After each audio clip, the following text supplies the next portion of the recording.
Peggy Setiawan telah dinyatakan bebas dari kasus pembunuhan Vina dan Eki Cirebon. Namun, pengacara Hotman Paris menyebut Peggy bisa kembali jadi tersangka karena belum bebas dari pokok perkara.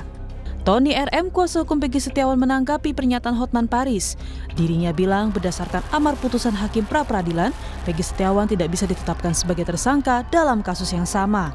Dirinya pun meminta kepolisian mendalami kasus ini dengan cara membuka jejak digital alat komunikasi para terpidana, juga harus membuka CCTV lokasi kejadian. Amar putusan nomor 5 yang menyatakan tidak sah segala keputusan atau penetapan yang dikeluarkan lebih lanjut oleh termohon yang berkenaan dengan penetapan tersangka atas diri pemohon, itu berarti ini sudah terkunci. Ya. Berarti Peggy Setiawan dalam kasus pembunuhan Vina Eki ini, Peggy Setiawan klien kami ini, tidak dapat ditersangkakan lagi. SP3, ya. Jadi penyidikan terhadap pemohon itu dihentikan. Nah, kemudian yang kedua, ya, ada surat pencabutan tersangka, ya.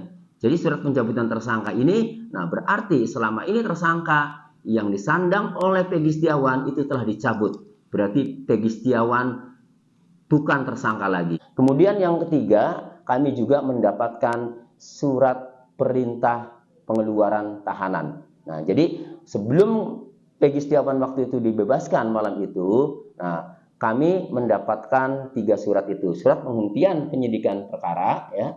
Kemudian surat pengeluaran tahanan, yang ketiga adalah surat pencabutan tersangka. Usai Peggy menang pra-peradilan, kinerja polisi pun yakni Polda Jabar tengah disorot, khususnya terkait 3 nama daftar pencarian orang atau DPO yang pernah dirilis Polda Jabar pelaku pembunuhan Vina dan Eki.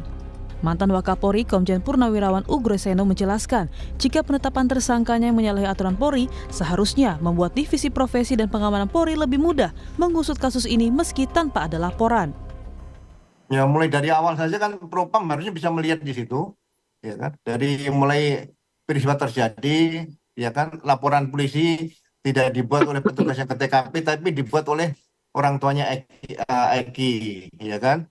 Kemudian belum ada alat bukti, tersangka sudah ditangkap, ya kan? Alat bukti yang ini belum dibuktikan secara saintifik, ya kan, masih nihil saintifik.